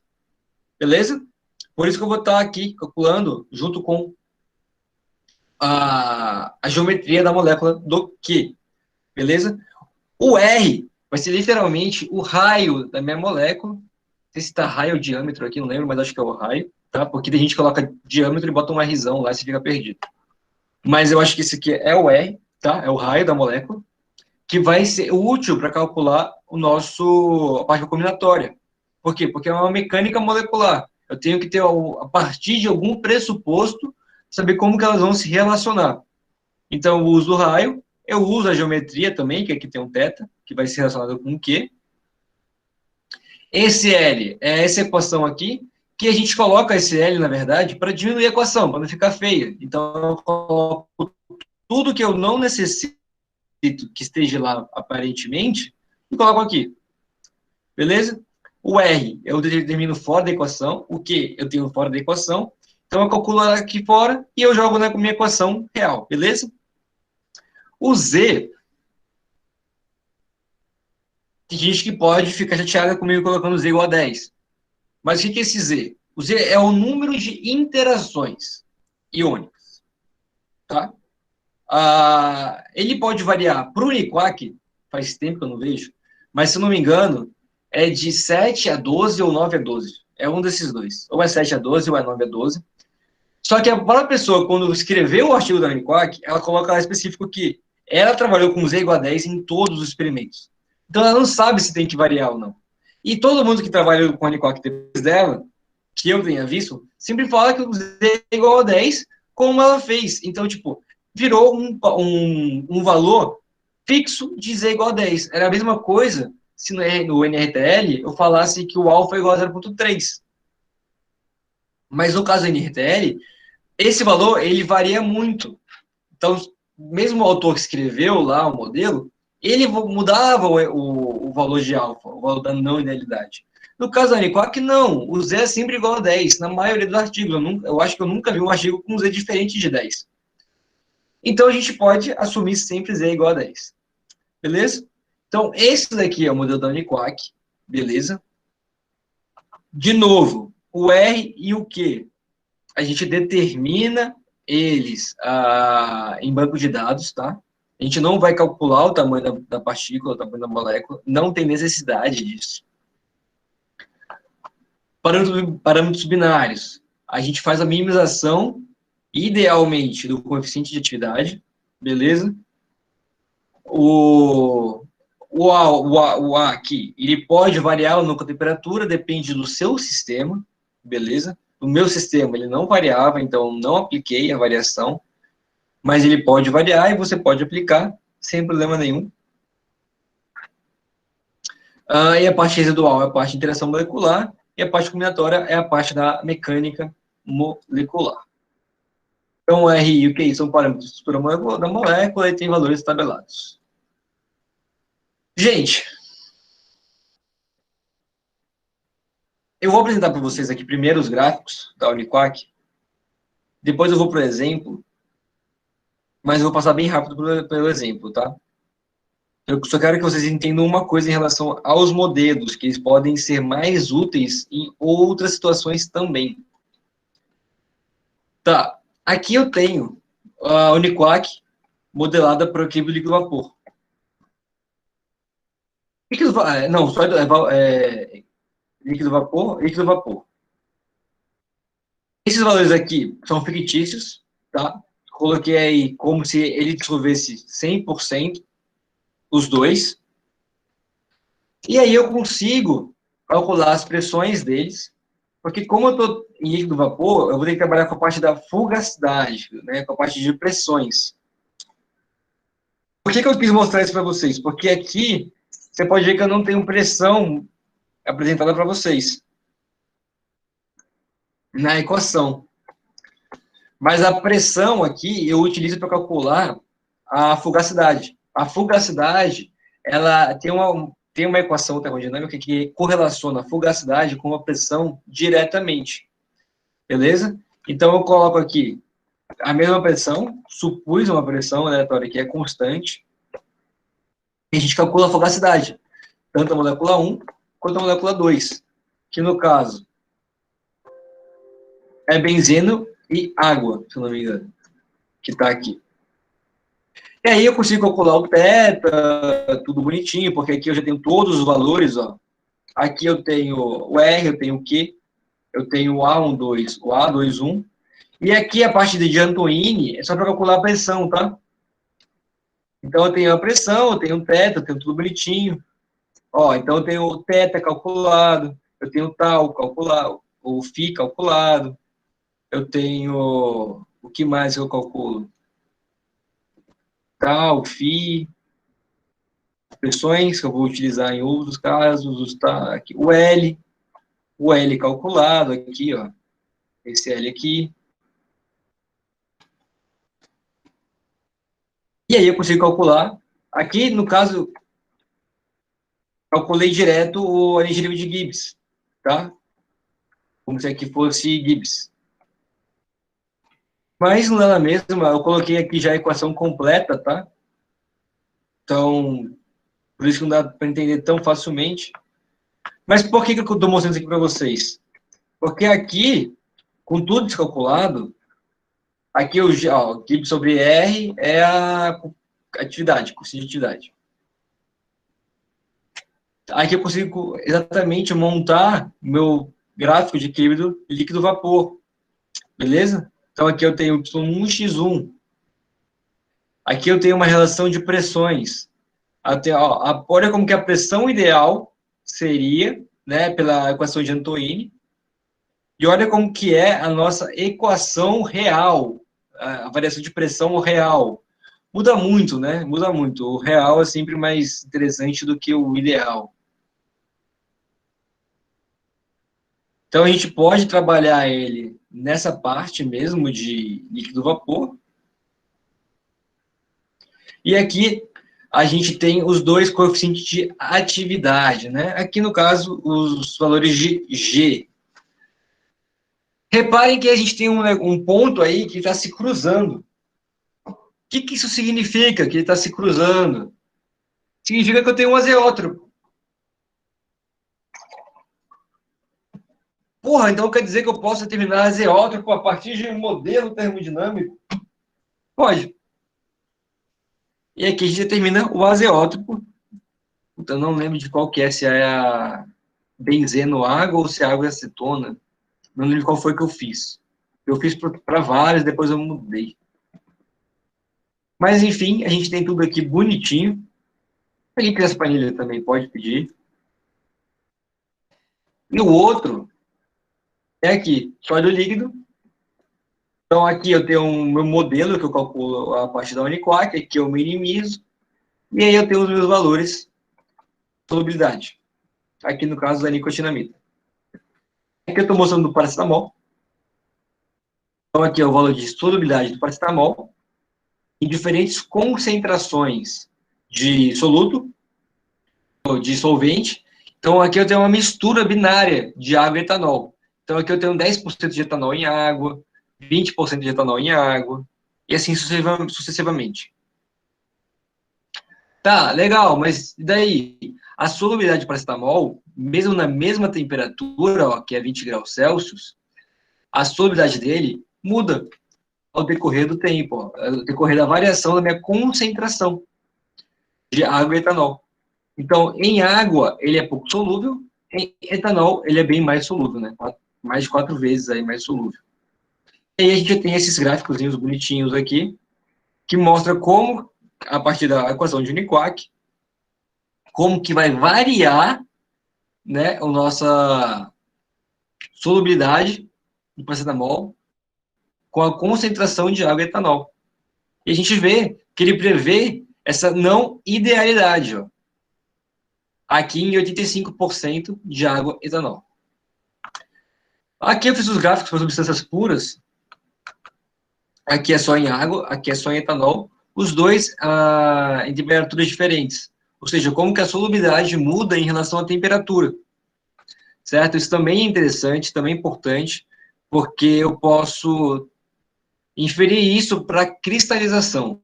Tá? E aí, no sistema de cristalização, o equilíbrio sólido líquido é muito importante para se saber qual que é a melhor abordagem para fazer cristalização. Tá bom? Dito isso, a gente pode, então, falar desse exemplo.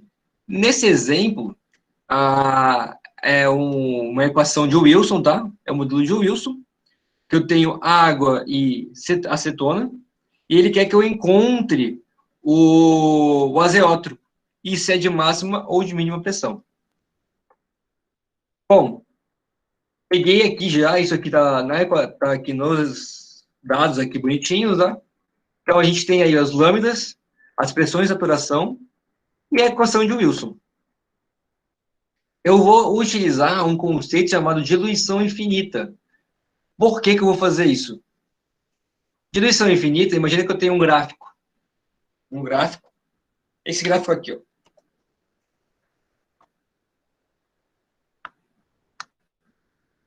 Beleza? Tenho esse gráfico aqui. Imagina que aqui eu tenho 100% de x1 e x2. Aqui eu tenho 100% de x1 e aqui eu tenho 100% de x2. Beleza? A diluição infinita vai fazer com que eu encontre esse ponto máximo aqui. Tá? Esse ponto máximo aqui. Se eu fizer a diluição infinita para água, se eu fizer a diluição infinita para acetona, eu vou ter esse ponto aqui. Certo? É isso que é diluição infinita. Para fazer isso, eu vou falar que o x1 é 0, enquanto o meu x2 é 1. E o meu x2 é 0, quando o meu x1 é 1. Certo? Porque aqui, quando o meu x1 é máximo, é 100%, o meu x2 é 0. Certo? Então, por isso que eu vou chamar de diluição infinita. É como se eu tivesse um sorvete puro. E aí, fazendo aqui para x1 igual a 0, a gente vai obter essa equação, que eu já coloquei esse valor aí do coeficiente de atividade. Fazendo para diluição infinita, no caso 2, a gente vai ter o valor de menos 0,647, beleza? E aí, calculando os coeficientes de atividade, ou seja, fazendo a exponencial desses valores, a gente acabou de calcular os coeficientes de atividades na diluição infinita, tanto da água quanto da acetona. Beleza? Lembrando que a acetona é o 1 e a água é o 2. E aí eu vou usar aquela equação que eu mostrei para vocês lá no começo da aula, que eu passei rapidão, inclusive. Mas é uma relação da pressão de um lado, da parte líquida, com a parte de vapor. Então, aqui é a parte de vapor e aqui é a parte líquida. Por quê? Porque aqui tem um coeficiente de atividade, aqui tem o X e aqui tem o Y. Então, aqui é vapor, aqui é líquido. Vou fazer uma relação de Y com o X, beleza? E aí eu vou ter essa minha equação, certo? Eu só isolei aqui, ó, passei o X para cá, e aí eu passei o P para cá. Então, eu vou ter o coeficiente de atividade, a pressão de saturação, de 1 e de 2. E eu já tenho esses valores aqui. Show? Fazendo isso, eu sei que YX1, 0,546. Y2X2, 0,18. Vendo isso em um gráfico, aqui eu coloquei um gráfico com azeótropo e tal, em relação à pressão, eu tenho X1, que vai ser 1 menos X2. Se eu substituir aquela, falando lá, que Y é igual a 1 menos X1, etc. X1 é igual a menos X2, etc.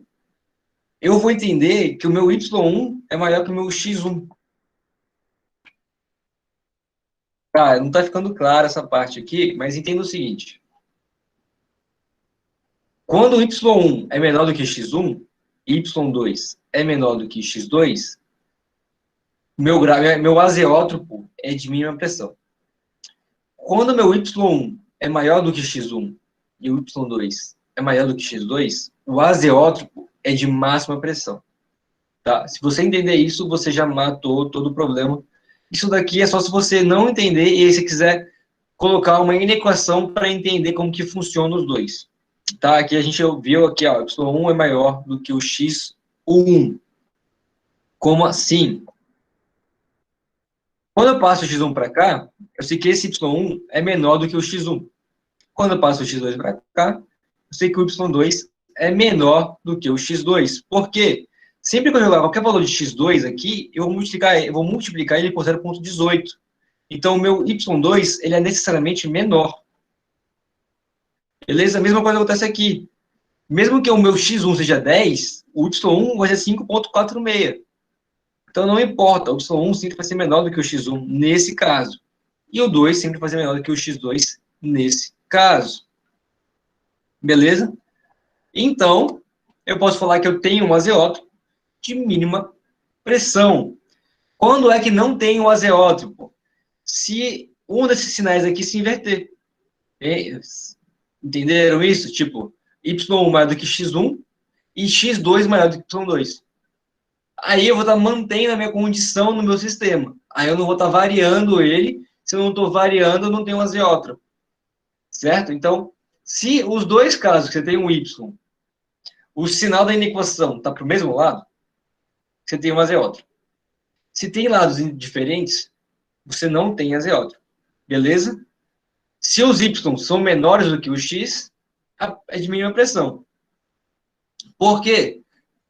Raciocina. Se eu tenho x maior do que o y, eu tenho mais fase líquida. Fase líquida, eu não tenho muita pressão. Não estou trabalhando com pressões altas. Certo?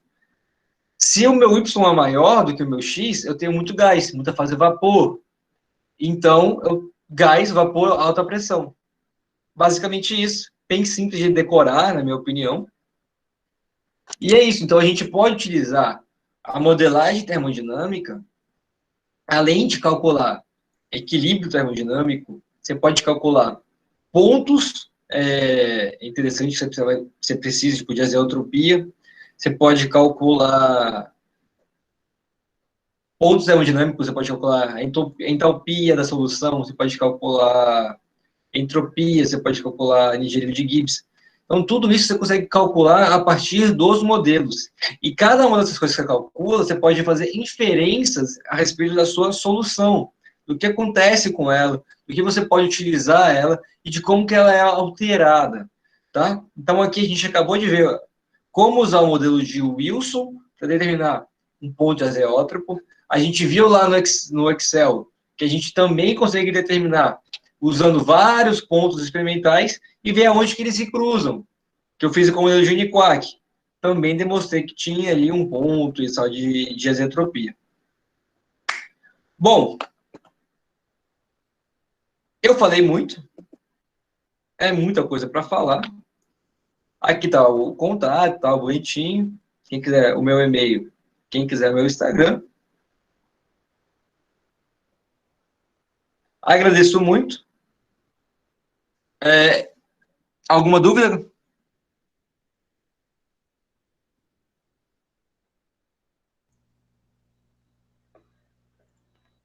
Bom, muito obrigado, professor, pela sua palestra. Se alguém tiver mais alguma dúvida aí para perguntar, fiquem à vontade.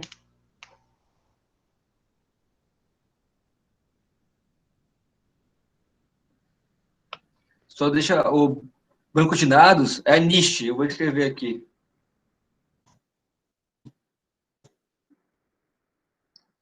Aí você vai em termo, list. Beleza? Gente, eu agradeço muito, espero que todo mundo tenha entendido. Que não entenderam, podem me perguntar depois. Estou aberto aí a qualquer necessidade.